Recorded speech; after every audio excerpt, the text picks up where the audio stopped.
Começa a decisão. Mesmo com a vitória por 1-0 no jogo da ida, o Corinthians ainda precisa apresentar um bom futebol para garantir o título. Como num susto, o Timão garante 1-0 logo aos 47 segundos de jogo. A partir daí, parece que o jogo ficou mais fácil. Com o time empolgado, logo aos 6 minutos ocorre o 2-0. Então, o alvinegro cresce e força defesas difíceis do outro time. O adversário até tenta, mas pouco ameaça o Corinthians, que toma conta do jogo. Aos 6 do segundo tempo, gol de pênalti. Com o campeonato já garantido, ainda sobra tempo para o 4-0. Um grande jogo, que deu esse título inédito ao time, o Brasileirão Feminino de 2018.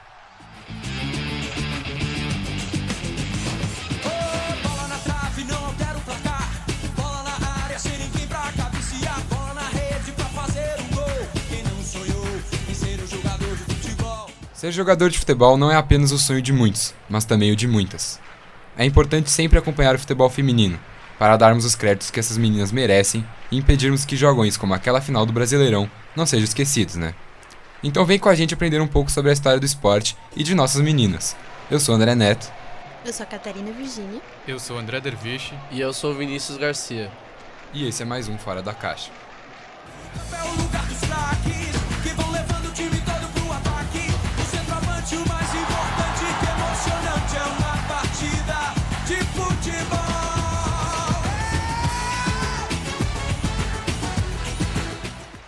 O futebol feminino vem ganhando popularidade no cenário esportivo.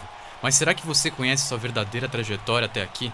Pois é, tem uma galera que acha que a Marta fundou o futebol feminino, mas isso tá longe de ser verdade. Então, segundo a FIFA, a primeira partida oficial disputada entre mulheres aconteceu em 1885. Na ocasião, cada um dos dois times representou as regiões norte e sul da cidade de Londres, na Inglaterra. Mas na época, nem todo mundo aprovou. Teve gente que gostou, teve gente que criticou, ou seja, se teve uma coisa que não rolou foi um consenso. Mas antes disso, os ingleses também puderam assistir a um outro amistoso, que não foi considerado oficial. Ele aconteceu entre Inglaterra e Escócia, em 1881. Um pouco depois, em 1884, um grupo de mulheres se organizou para criar o primeiro clube de futebol feminino da história. É impressionante como era fácil fundar um clube de futebol antigamente, né? Parece que ao invés de fazer churrasco, a galera se reunia para montar um time de futebol. Pois é, Vini. Assim nasceu o British Ladies Football Club, comandado pela ativista feminista Natty Hannibal. Sabe o que é mais curioso nessa história? Esse nem era o nome real dela. Hannibal era um codinome para Mary Hewson. Foi ela que começou a organizar os primeiros treinos do clube. Só assim que em 23 de março de 1885 aconteceu a primeira partida oficial de futebol feminino. É horrível pensar que as dificuldades que elas passavam há 134 anos são muito parecidas com o que as meninas enfrentam hoje. Antigamente, muitos clubes consideravam que os gastos com futebol feminino eram desnecessários. E, infelizmente, a situação não mudou muito hoje. Inclusive, trouxemos a Rafaela Pitbull, da entidade Casa Verde, vencedora da última Taça das Favelas de futebol feminino, para falar um pouco mais sobre esse assunto. Toda menina, mulher que vai iniciar no futebol feminino acha uma dificuldade.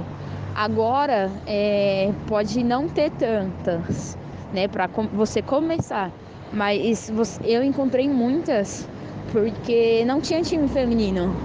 Eu tive que começar jogando com o masculino, né? Pra aí sim, aí eu fui jogando com o masculino, e tipo assim, eu passei mais ou menos uns 2 anos jogando com o masculino pra mim poder encontrar um time feminino e poder fazer parte desse grupo. Mas foi uma dificuldade muito grande que eu tive. Acho que pra gente se manter no futebol feminino é uma dificuldade que a gente encontra bastante. Porque ou a gente treina ou a gente trabalha. E aí, se você tá em um clube que você não recebe algum valor ainda, né, salarial, algo do tipo, você encontra dificuldade, porque você tem que trabalhar para se manter. Se você não recebe, fica difícil, né? Então essa é uma das dificuldades. E outra, futebol feminino não tem tanto investimento. A gente procura patrocínio, é difícil de encontrar um patrocínio para o futebol feminino, seja para ajudar numa condução, numa vestimenta, em algo do tipo. É muito difícil de encontrar. Então a gente tem muita dificuldade de se manter no futebol feminino. É algo muito difícil. Mas não vamos nos afobar, que a gente ainda tem muita história para contar até chegar nos dias de hoje, né, André? Isso mesmo. Voltando para o começo do século passado, um evento mundial teve muita importância para determinar os rumos do futebol feminino. Ah, todo mundo sabe essa. Foi a Copa do Mundo, né? Não. Ué, foram as Olimpíadas? Também não. Ele aconteceu bem antes. Foi na Primeira Guerra Mundial. Faz sentido. A ida dos homens para a guerra possibilitou o crescimento do esporte feminino na Inglaterra. Além de trabalhar nas fábricas, as mulheres passaram a frequentar mais as 4 linhas. Em 1917, quando a guerra estava terminando, nasceu a Challenge Cup, disputada por trabalhadoras da indústria. Na época, a final reuniu bastante gente. Foram 22 mil pessoas. 22 mil pessoas? Sim, 22 mil. É basicamente o distrito inteiro da SEC de São Paulo. Toda essa gente acompanhou a vitória do Blyth Spartans de Newcastle por 5-0 no Arsene Park, estádio do Middlesbrough. Esse jogo foi marcado por um fato bem curioso. Jenny Morgan, uma das estrelas do time, saiu do seu próprio casamento para ir direto ao jogo. E não satisfeita, a jogadora ainda marcou 2 gols na partida. O recorde de público, porém, ainda estava reservado para 3 anos depois. No final de 1920, 53 mil pessoas acompanharam o duelo entre o Dicker Ladies e o St. Helens Ladies. E falando nas grandes jogadoras da época, que nem a Jenny Morgan, Pelé, tô fora. Pego a Lily Parr e vou embora. Ué, mas o que ela fez? Olha o gol! Gol! Olha o gol! Gol! Gol!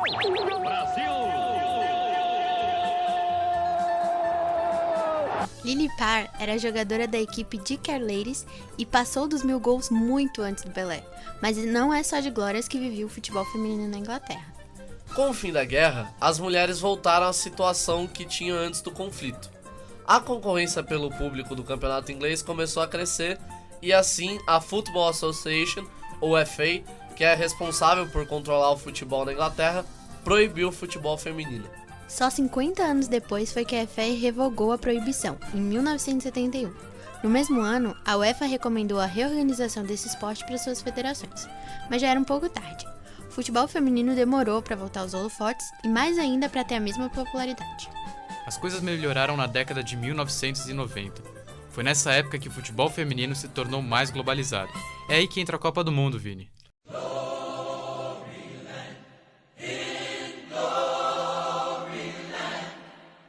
Mas calma lá, André. Antes disso, aconteceu o torneio internacional da China, que foi tipo um teste para a Copa. Felizmente deu certo e aprovaram a Copa em 91. e assim começou um dos maiores eventos do mundo, e mais um motivo para me tirar a atenção das aulas. Mas é bizarro pensar que depois de tantas Copas do Mundo masculinas, ainda quiseram fazer um teste para as mulheres, né? Pois é, mas a Copa de 91 já chegou forte, com uma grande vitória dos Estados Unidos. E essas minas aí é bizarra. Das 7 Copas, elas ganharam 3. Nem o Brasil domina assim no masculino, e olha que eles têm mais fama. Fica mais bizarro ainda quando você pensa que a única outra seleção que ganhou mais de uma Copa foi a Alemanha. Isso mesmo, os Estados Unidos têm uma tradição gigante no esporte. Ninguém arranha o legado delas. É verdade, mas vale lembrar que existem também outros países grandes. Fora a Alemanha, que a gente já falou, países como o Japão, a Noruega, a Suécia e a China têm uma história muito rica. Sim, todas aí já foram finalistas da Copa e apresentaram diversas craques durante a história. A própria Noruega, que foi campeã lá em 95, hoje em dia tem a Ada Hegerberg, que joga muito. E com o futebol absurdo que ela joga, vale a pena falar um pouco mais dela, né, galera? Essa aí é absurda mesmo. Só na final da última Champions, ela guardou 3 gols, no primeiro tempo. Sim, uma pena que a gente não vai ver ela agora na França. Não vamos? Pois é, ela se recusou a representar seu país enquanto a Federação Norueguesa não deixasse as condições mais iguais entre os homens e as mulheres.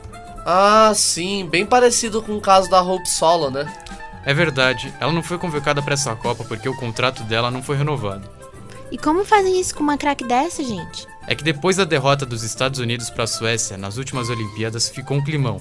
Ela disse que o time adversário era um bando de covardes por jogarem muito na retranca, o que causou essa situação.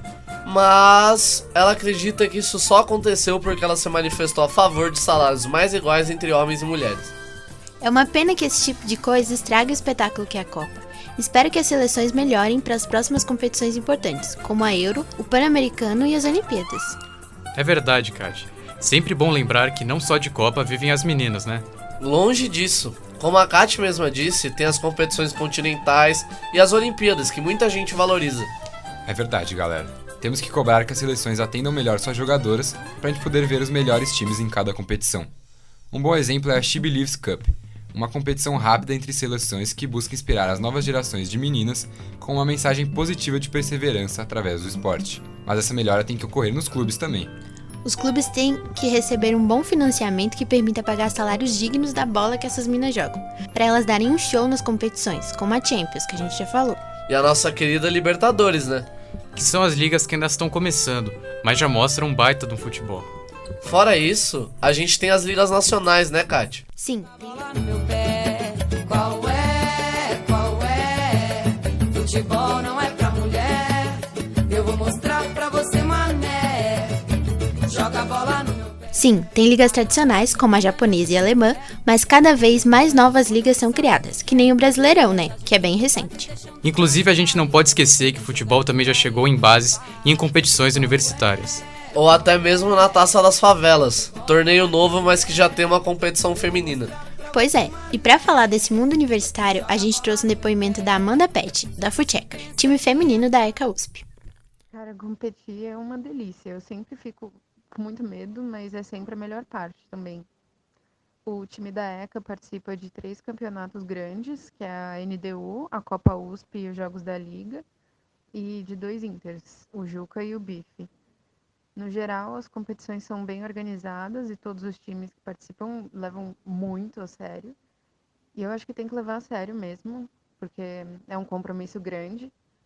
Tem jogo praticamente todo fim de semana e eu acho muito legal fazer parte de uma coisa assim. Eu acho muito importante ver tantos times bons de futsal feminino jogando. Mas como que o Brasil chegou nesse ponto de ter ligas universitárias femininas? A gente sabe que não foi sempre assim. Então qual é a história desse esporte aqui na nossa terra? A gente sabe que, quando pensamos em futebol feminino brasileiro, logo vem a Marta na nossa cabeça. Mas quem veio antes dela? É isso aí, Netão. Aqui no Brasil, a primeira partida de futebol feminino foi em 1921, entre times da Zona Norte de São Paulo. Infelizmente, esse jogo não foi muito comemorado. Como a sociedade da época era extremamente machista, as moças foram colocadas pra jogar só pra servirem de piada. Que horror! E essa nem foi a pior parte. Nos anos 40, durante a ditadura do Estado Novo de Getúlio Vargas, foi realmente decretada uma lei que proibia as mulheres de jogar futebol em todo o território nacional. Tudo isso sob a justificativa de que o esporte era muito bruto para a natureza das mulheres. Diziam até que quem se arriscasse a jogar poderia ficar infértil. E foi só no fim dos anos 70, na fase final da ditadura militar, que essa lei absurda foi revogada. A partir daí, as mulheres começaram a se interessar pelo futebol e os clubes e associações começaram a ser fundados. Falando em clubes, foi um clube carioca que ajudou a formar a primeira seleção brasileira feminina da história. Quando a FIFA decidiu fazer o torneio experimental em 88, o Clube Radar cedeu 16 jogadoras para a CBF compor o elenco, e elas ficaram em terceiro lugar nesse torneio. E foi assim que a CBF oficializou a criação da nossa seleção feminina, que disputou a primeira Copa em 91, como a gente falou agora há pouco. Só que deixar oficial não tornou o caminho mais fácil para as meninas. Em 95, elas tiveram de se preparar para o Mundial na escola de exército, e até os equipamentos e uniformes que usavam para treinar eram sobras da seleção masculina.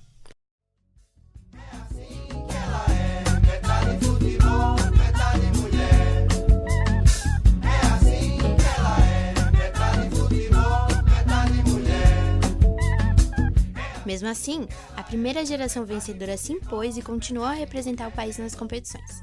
O elenco contava com jogadoras como a Cisleide Lima, a Cici, primeira camisa 10 do Brasil e artilheira da Copa de 99, Elane, que fez o primeiro gol brasileiro em mundiais. Tinha também a Marisa, capitã em 1991, Pretinha, que defendeu a camisa verde e amarela até 2004, e a Michael Jackson, que tem mais gols pela seleção que o próprio Pelé, Que time, senhoras e senhores. Mas nem dá pra se animar muito não, Vini. Por mais talento e habilidade que as mulheres demonstrassem, ainda eram contestadas o tempo todo. Sim, a galera sempre inventava um jeito de tirar os méritos dela. A mídia, com a desculpa de dar visibilidade pro futebol feminino, passou a hipersexualizar a imagem delas, querendo sempre que estivesse de maquiagem, roupas curtas e apertadas, coisa que a gente não vê com masculina, né? E tem uns casos bem babacas pra exemplificar, gente. A revista Placar estampou um grupo de modelos com uniformes da seleção hiper curtos numa edição em 95. E na manchete ainda veio escrito: a troca de camisas é a melhor parte do jogo. A própria Federação Paulista já deu uma dessas também. Em 2001, quando organizavam a primeira edição do Paulistão Feminino, um dos critérios para escolha de elenco era a aparência física, vocês acreditam? Tudo isso porque os diretores queriam mostrar um campeonato atrativo e bonito. É bem triste pensar nos perrengues e na falta de conhecimento que essas mulheres tiveram que passar pra gente poder chegar até aqui. Mas ainda bem que o cenário vem mudando de uns tempos pra cá, certo? Certo. Agora em 2019, a CBF instituiu que todos os times da Série A do Brasileirão tenham times femininos, tanto de base quanto profissional. Assim, os campeonatos nacionais e estaduais terão mais jogos e serão bem mais disputados. E vale acrescentar ainda que a maioria dos jogos femininos oficiais aqui no Brasil são com entrada gratuita. Tudo isso para atrair mais gente para os estádios e colocar os holofotes nessas meninas que têm feito tanto. Falando sobre os times nacionais, o Santos é o que mais se destaca. As Sereias da Vila são um time ativo há mais tempo, desde 97, e já conquistaram 2 Libertadores e uma Copa do Brasil, fora a temporada que a Marta e a Cristiane integraram o elenco. E a Cristiane tá de volta ao Brasil, viu? Ela veio pro São Paulo esse ano para ajudar na formação do novo time.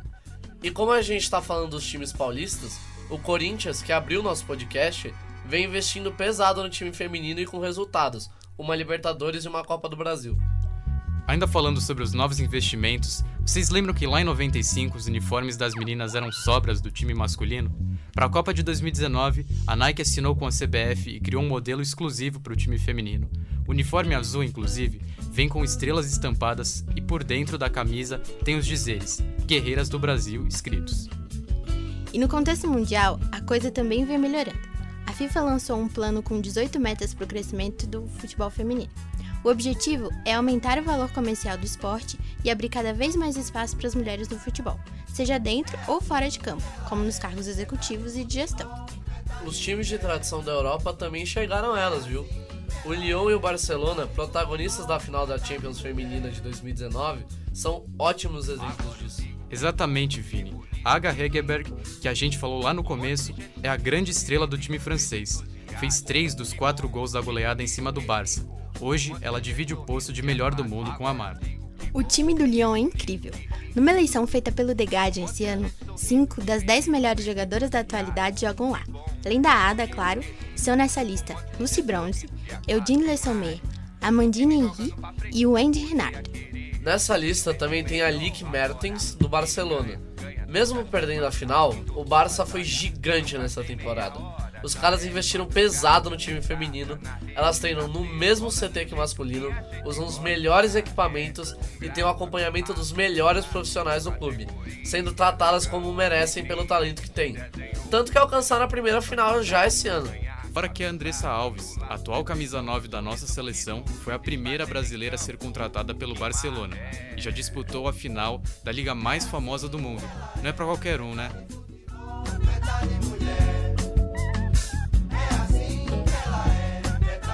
Saber que o futebol feminino vem ganhando espaço é bom demais. E faz pensar que a gente tem que valorizar as meninas não só em época de Copa, mas fortalecer no dia a dia e reconhecer que elas são guerreiras de verdade. Então é bom não ficar só nesse podcast. O negócio é pesquisar, ler e ouvir tudo sobre esse esporte maravilhoso. Nossos repórteres descobriram muito, e a gente acredita que vocês vão também.